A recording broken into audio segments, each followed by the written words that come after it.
तो हाँ जी दोस्तों, क्या हाल है आपका और स्वागत है आपका हमारे इस बैक बेंचेस की दुनिया में जहाँ पर हम सब एक साथ मिलके पढ़ते हैं, सीखते हैं और आगे बढ़ते हैं।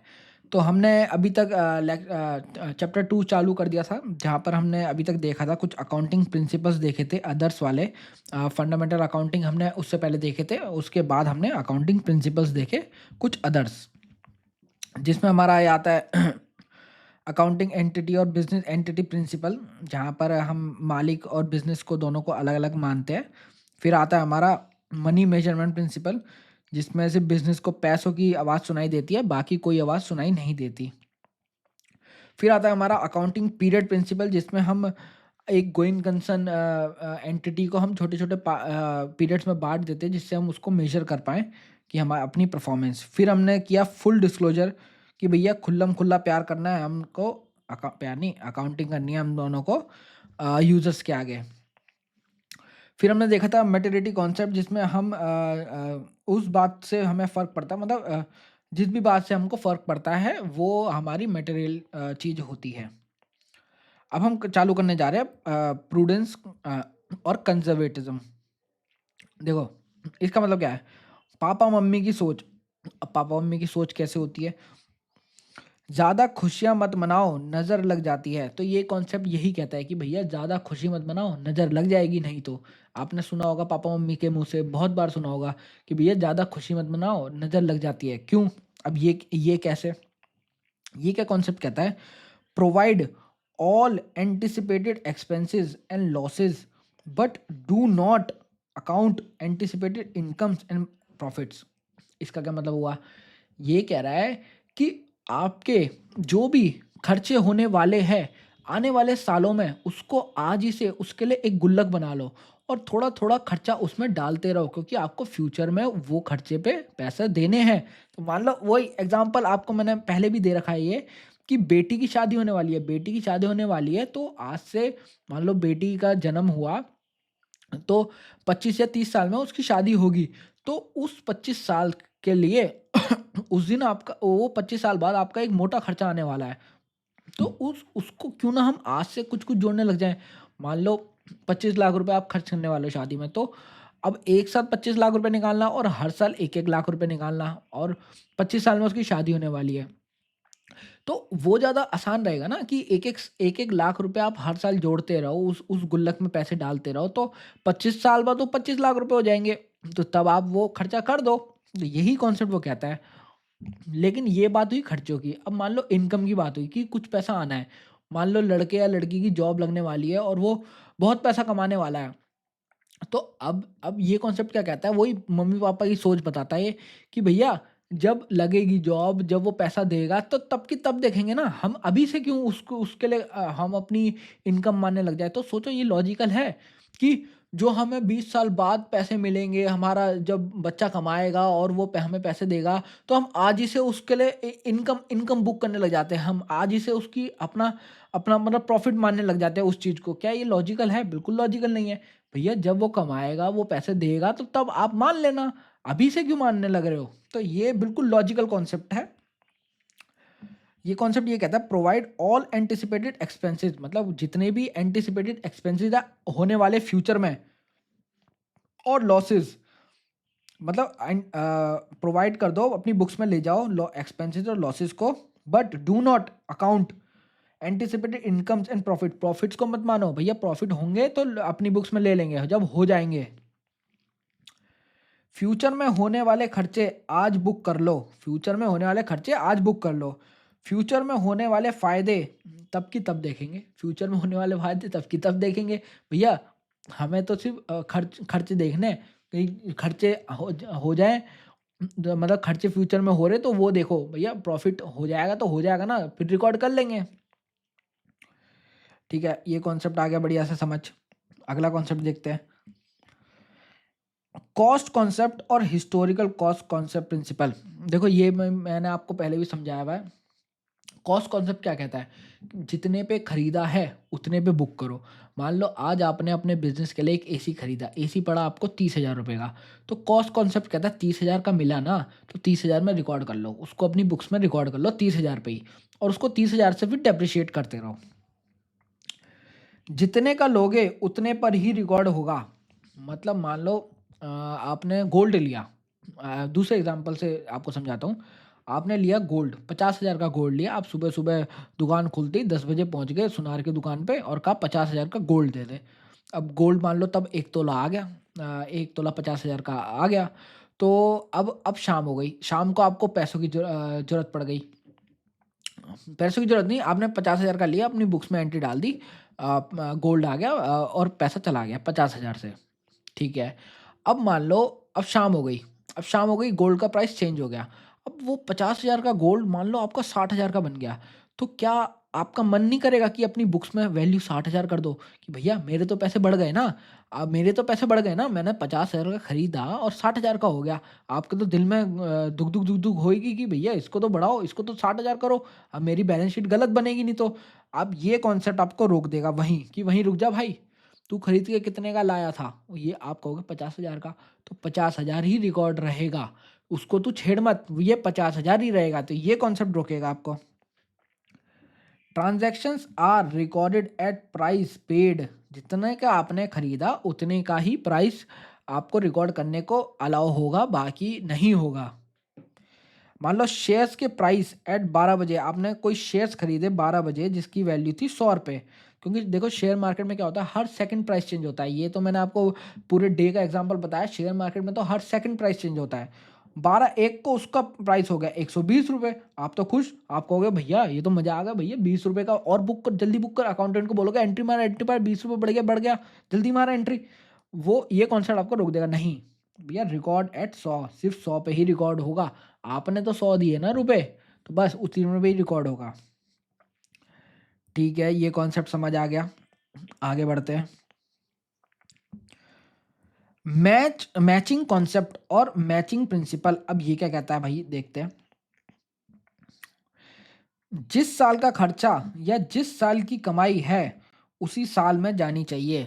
मतलब जिस साल का खर्चा है उसी साल में जाना चाहिए, जिस साल की कमाई है उसी साल में जानी चाहिए। मान लो ऐसा हुआ कि मतलब इस साल मतलब मान लो ऐसा ऐसा हुआ, देखो पहले पढ़ लेते हैं इसको। Expenses incurred to earn the revenue should be recognised as expense in the year revenue is recognised.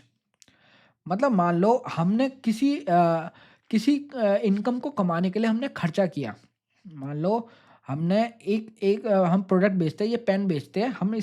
हमने इस पेन को बेचने के लिए 100 रुपये लगाए। हमने इस पेन को बेचने के लिए इसके रॉ मटेरियल में जो भी ये प्लास्टिक व्लास्टिक बनाने में या पूरी कॉस्ट में हमने 100 रुपये लगाए और हमने इसको बेचा 1,000 रुपये का। तो 1,000 रुपये की सेल अगर हम आज 2025 में रिकॉर्ड कर रहे हैं ना, तो ये जो 100 रुपये हमने इसको बनाने में लगाए हैं तो वो भी हम 2025 में ही रिकॉर्ड करेंगे। तो मतलब नेट आएगा 1,000 - 100 रुपये, 1,000 - 100 रुपये, जो कि आएगा आपको 900 रुपये। तो ये नहीं कि आप 1,000 तो दिखा दो इस साल की कमाई कि भैया 1,000 रुपये हमने कमा लिए, और किसी तरीके से ये 100 रुपये को दिखा दो आप अगले साल का, मतलब अगले साल का खर्चा 2026 का खर्चा। तो ऐसा ये कॉन्सेप्ट आपको अलाउ बिल्कुल नहीं करेगा। ये कहेगा भैया जिस जिस आपकी जो इनकम को कमाने के लिए जो खर्चा हुआ है वो खर्चा भी उसी इनकम से नेट ऑफ होके आएगा इसी साल में। ये नहीं कि आप उसके साल वाल चेंज करोगे और इधर उधर लेके जाओगे इनकम को, ऐसा नहीं करना बिल्कुल भी। क्योंकि देखो ये सब कॉन्सेप्ट निकल के आए हैं विंडो ड्रेसिंग से। जो मैंने आपको बताया था ना कि लोग अपने विंडो ड्रेस कर देते हैं अकाउंट्स को, कि अपने हिसाब से एडजस्ट कर देते हैं। मुझे प्रॉफिट ज़्यादा दिखाना है तो भैया एक खर्चा उधर ले जा, हमें प्रॉफिट कम दिखाना है दे एक खर्चा इधर ले जा। तो लोग ऐसा करने लगे थे। तो ये प्रिंसिपल्स तभी आए हैं कि भैया ये आपको रोकते हैं कि तुम्हें ऐसा नहीं करना है बिल्कुल भी। ठीक है, अगला इसका एग्जाम्पल देखते हैं। कॉन्सेप्ट, अब देखो इसी इसी कॉन्सेप्ट से, इसी मैचिंग कॉन्सेप्ट से जन्म होता है हमारे इस कॉन्सेप्ट का, concept of deferred revenue expenditure. ये वही कहानी है, deferred revenue expenditure. Shahrukh Khan की कहानी मैंने आपको 2-3 बार सुना दी है। अब देखो, अब यहाँ पर शाहरुख खान की जगह विराट कोहली आ गया। देखो एग्जाम्पल में, पेड, हमने विराट कोहली को पे करे 1,00,000 रुपए एट ईयर 0, मतलब आज, मान लो आज की बात करते हैं। आज हमने विराट कोहली से एक एड शूट करवाया और हमने उसको 1,00,000 रुपए पे कर दिए। ठीक है, कर दिए। अब देखो हमने एस्टिमेट किया, अब जो हमने विराट कोहली से ये ऐड करवाया है ये हमें फ्यूचर में कैश फ्लो, मतलब हमारे पास पैसा आएगा सेल से, वो आएगा 5 सालों के अंदर। 5 सालों तक इसका इफ़ेक्ट रहेगा इस ऐड का, ये हमने एस्टिमेट किया। हमें पैसा आएगा 5 लाख रुपए, हमें आएगा 5 लाख रुपए। हमने कहा बहुत बढ़िया भैया, आज ऐड करा दिया, हमसे 1 लाख रुपए ले गया, 5 सालों में 5 लाख रुपए आ जाएँगे हमारे पास कि विराट कोहली हमारा ब्रांड एम्बेसडर है, ठीक है। अब देखो ईयर 1 टू 5 क्या होगा? ईयर 1 टू 5 क्या होगा? तो पहले पहले देखो ये देखते हैं, पहले ये देखते हैं विदाउट दिस कॉन्सेप्ट, अगर ये कॉन्सेप्ट ना होता तो क्या होता? अगर ये कॉन्सेप्ट डेफर्ड रेवेन्यू एक्सपेंडिचर का कॉन्सेप्ट नहीं होता तो क्या होता? ईयर 1 का प्रॉफिट हम लेते, मान लो 1 लाख रुपए हमारा प्रॉफिट था, ये हमने एस्टिमेट करा है कि 1 लाख रुपए हमारा का प्रॉफिट था, और हमने 1 लाख को ही 1 लाख ही विराट कोहली को दे दिए, तो हमारा प्रॉफिट हो गया था 1 लाख, जीरो जीरो। क्योंकि देखो हमने एस्टिमेट करा था ना, हमने एस्टिमेट करा था, यहाँ पर हमने रिवेन्यू एस्टिमेट करा था कि हम ना भैया 5 साल में हम 1-1 लाख रुपए कमाएंगे।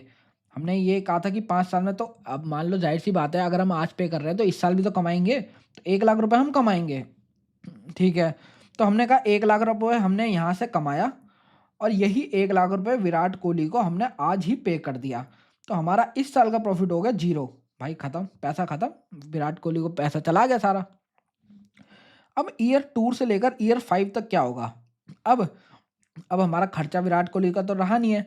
मान लो हमने हमने सारे क्या किए, हमने हम हमारी और कोई कमाई नहीं है, बस यही कमाई है जो इस ऐड से होने वाली है। अब हमने क्या किया, 1-1 लाख रुपए, 1-1 लाख रुपए हमारे हर साल आएंगे, क्योंकि देखो 5 लाख की इनकम थी, 5 साल में मैंने डिवाइड किया, तो हर साल 1-1 लाख रुपए हमारे पास आते रहेंगे। तो 2 से लेकर 5 साल में 1 लाख रुपए आएंगे, तो टोटल हमारे पास 5 सालों में आएगा 4 लाख रुपए, ठीक है। ये 4 लाख रुपए हमारे पास टोटल 5 सालों में आ जाएगा। अब देखो इस कॉन्सेप्ट ने क्या अंतर डाला, क्या फ़र्क किया? अब ये कॉन्सेप्ट क्या कहता है? ये कहता है भैया ईयर टू ईयर 5 एक चीज़ करो, आप हर साल 1 लाख रुपए कमा रहे हो, ठीक है। यहाँ से हम हर साल 1 लाख रुपए कमा रहे हैं, जो कि विराट कोहली के ऐड से हमारे पास हमने एस्टिमेट करा था कि इतनी सेल आएगी। अब आप इसमें से क्या माइनस करो, अब आप इसमें से माइनस कर दो ये जो खर्चा है, आपने 1 लाख विराट कोहली को जो पे किया है, वो भी आप 5 साल में, मतलब दोनों का इक्वल बेस इक्वल बना दो कि भैया जिस साल का इनकम उसी साल का खर्चा, वो भी आप 5 साल में डेफर करो। आप आज ही पीएल को चार्ज मत करो, आज ही 1 लाख रुपए पीएल में मत लेके जाओ। आप क्या करो, इस खर्चे को डेफर करो, आगे लेके जाओ कि भैया जिस साल का खर्चा उस साल में चार्ज करूंगा, जिस साल का खर्चा उस साल में चार्ज करूंगा। क्योंकि देखो लॉजिकली सोचो, ये जो 1 लाख रुपए आज हमने पे करे, क्या वो इसी साल के हैं? क्या ये 5 लाख रुपए हमें आज ही इसी साल मिल जाएँगे? नहीं ना। ये 5 लाख रुपए तो हमें 5 सालों में मिला, आने वाले 5 सालों में मिलेंगे। इस साल का खर्चा तो बस 1 लाख, इस साल का कमाई तो हम बस हमारी 1 लाख ही होगी। तो सिर्फ़ उसी प्रोपोर्शन को लेके जाओ ना पीएल में, जो कि इस साल की इनकम को कमाने में मदद किया है खर्चे ने, ठीक है? तो हमने कहा 1 लाख रुपए जो पे करे हैं, उसको 5 से डिवाइड करके 20,000 रुपए जो 20,000 रुपए मदद करे इस 1 लाख रुपए को कमाने के लिए, ठीक है। तो हमने कहा ठीक है, इस 1 लाख रुपए में से 20,000 रुपए माइनस कर दो, 80,000 रुपए आप पीएल में लेके चले जाओ इस साल, और ऐसे ही आप 5 सालों तक करते रहो। तो टोटल देखोगे आप 80 इंटू में 5 करोगे, आपका 4 लाख रुपए ये आ जाएगा। तो ये थोड़ा लॉजिकल है, यहाँ पर आपका प्रॉफिट जीरो हो गया था, यहाँ पर हमारा 80,000 रुपए हर हर साल प्रॉफिट दिखेगा, और यहाँ पर 1 लाख रुपए आपका हर उसके बाद दिख रहा था 2 से 5वें साल तक, यहाँ पर आपका 80-80 हज़ार रुपए दिखता रहेगा। और देखो टोटल दोनों का सेम आएगा, टोटल दोनों का सेम आएगा। क्यों? क्योंकि हमने उसका तरीका चेंज करा है, हमने प्रॉफिट चेंज नहीं करा, हमने लॉजिकल तरीका बना के बस उसको चेंज करा है, ठीक है। तो आपको डेफर्ड रेवेन्यू का भी कॉन्सेप्ट समझ आ गया होगा कि डेफर्ड रेवेन्यू का क्या कॉन्सेप्ट है।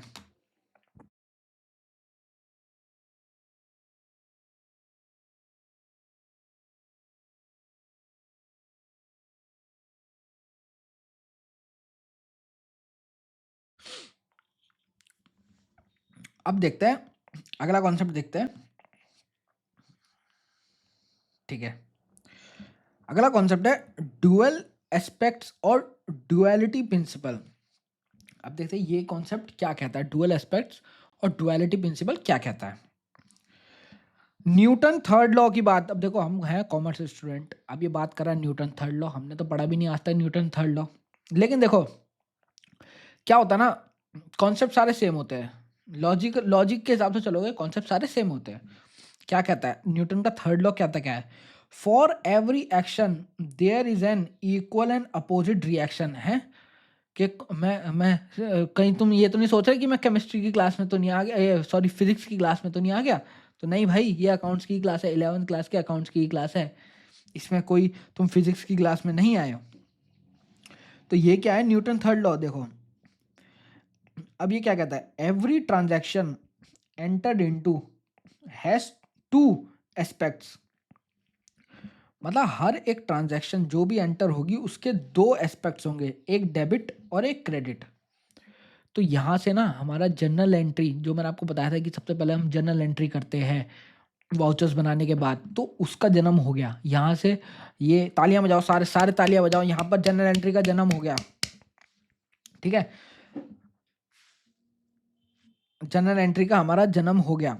कैसे हुआ, मतलब ये कह रहा है कोई भी जो ट्रांजैक्शन है उस ट्रांजैक्शन में दो तरीके के चीज़ें होगी, एक चीज़ उसमें से डेबिट होगी, या ये मतलब एक या एक से ज़्यादा चीज़ें डेबिट होगी, और एक या एक से ज़्यादा चीज़ें क्रेडिट होगी, तब जाके वो मतलब दोनों तरफ फर्क पड़ेगा। ऐसा नहीं कि कभी भी कोई भी जर्नल एंट्री ऐसी नहीं होगी जिसमें सिर्फ एक तरफ फर्क पड़ रहा होगा, हमेशा डेबिट और क्रेडिट दोनों होंगे, डेबिट भी होगा क्रेडिट भी होगा। इन वर्ड्स का मतलब मैं आपको बाद में बताऊंगा कि डेबिट और क्रेडिट होता क्या है। और ये हमेशा इक्वल अमाउंट के होंगे, मतलब अगर डेबिट 100 होगा तो क्रेडिट भी 100 ही होगा, चाहे वो अलग अलग ट्रांजैक्शन में हो जाए, लेकिन इन टोटल अगर डेबिट 100 हो रहा है तो क्रेडिट को भी 100 होना पड़ेगा, तभी तो दोनों इक्वल होंगे। Every action there is an equal and opposite reaction. मान लो डेबिट प्लस है ना तो क्रेडिट माइनस है, या डेबिट माइनस है तो क्रेडिट प्लस है, तो ये दोनों इक्वल ही होंगे, ऑलवेज इक्वल होंगे। अगर जहाँ पर भी आपके ये डेबिट क्रेडिट इक्वल नहीं आ रहे तो आप समझ लो आप कहीं गलती कर रहे हो। ये ऑलवेज ऑलवेज ही धरती इधर से उधर हो जाए लेकिन डेबिट क्रेडिट सेम होंगे। ठीक है, अब देखो एक जर्नल एंट्री इसको बोलते हैं हम, ये आपको मैं करना सिखाऊंगा आने वाली क्लासेस में। अब मैंने एक रेंट पेड की जर्नल एंट्री रखी है, रेंट पेड हमने पैसा रेंट पे किया, हमने पैसा रेंट पे किया। तो रेंट पे किया तो इसमें दो, कैसे कैसे सोचूं कि मैं दो ट्रांजैक्शन क्या हुई होगी। तो देखो रेंट पे किया, ठीक है, तो मतलब रेंट की हमारा हमारा खर्चा हुआ, रेंट का खर्चा हुआ, लाइव खर्चा तो हुआ ना, रेंट हमने पे किया, एक हमारा खर्चा हुआ, और दूसरा इसका इम्पैक्ट क्या होगा, हमारे से कैश गया होगा, हमने हमने कैश दिया होगा, तो एक हमारा खर्चा हुआ और दूसरा हमारा कैश गया होगा। तो रेंट अकाउंट डेबिट 10,000 रुपये कैश चला गया, और रेंट हमारा खर्चा हो गया, ये हमारा खर्चा हो गया, ये हमारा पैसा चला गया, ये हमारा खर्चा हो गया, ये हमारा पैसा चला गया, तो ये दो इम्पैक्ट आ गए। तो देखो डेबिट और ये क्रेडिट, ये साइड क्रेडिट होती है, ये साइड डेबिट होती है, तो डेबिट 10,000 और क्रेडिट 1,000, तो दोनों इक्वल, ऑलवेज इक्वल, कभी ऐसा नहीं होगा कि डेबिट क्रेडिट चेंज हो जाए। ठीक है, अब देखो ये जर्नल एंट्री जो है ना, ये आपको धीरे धीरे मैं बनाना सिखाऊंगा, ये एकदम से आपको मैं समझाऊंगा तो आपको ऐसे थोड़ा सा कैच करने में दिक्कत होगी, तो धीरे धीरे ये मैं आपको चीज़ें बताता जाऊंगा क्लासेस के साथ साथ। और वैसे आपका ये पूरा एक चैप्टर भी आएगा पूरा जनरल एंट्रीज पे। ठीक है, अब देखते हैं अगला कॉन्सेप्ट, रिवेन्यू रिकॉग्निशन कॉन्सेप्ट। अब ये क्या कहता है, अपना तब मानो जब उस पर हक हो आ जाए। ये देखो क्या गहरी लाइन बोल गया है, अपना तब मानो जब उस पर हक आ जाए, तो बहुत गहरी लाइन है अगर इसको समझोगे तो।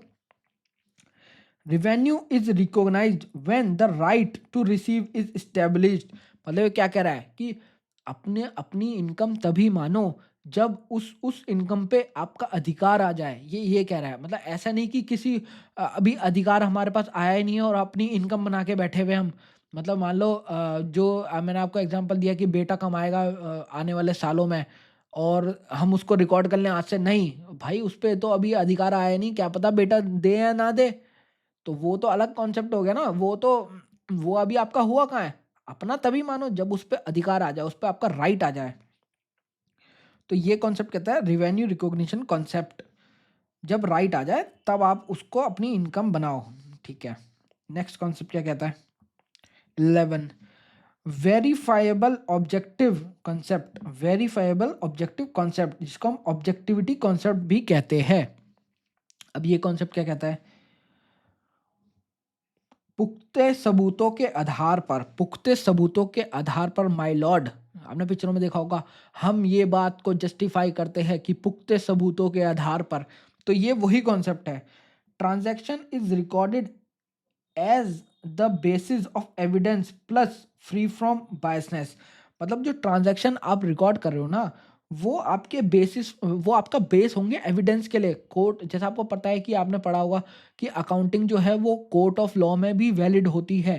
तो वो चीज़ आपकी एविडेंस की तरह एक्ट करेगी और फ्री फ्रॉम बायसनेस होगी। मतलब वो किसी के लिए फेवर नहीं करेगी। जो अकाउंटिंग है, जो बुक्स ये है, ये हमारा अकाउंटिंग प्रिंसिपल है कि भैया जो ट्रांजैक्शन जो रिकॉर्ड करोगे वो एविडेंस के बेसिस पे करना। मतलब उसके पीछे कोई भी अगर जनरल एंट्री, आपने ये रेंट पास करी, ये आपने जनरल एंट्री पास करी थी, तो इसके पीछे एक वाउचर होना चाहिए। जो मैंने आपको बताया था कि वाउचर, सबसे पहले हम वाउचर बनाते हैं। वाउचर क्या होता है? एक स्लिप होती है।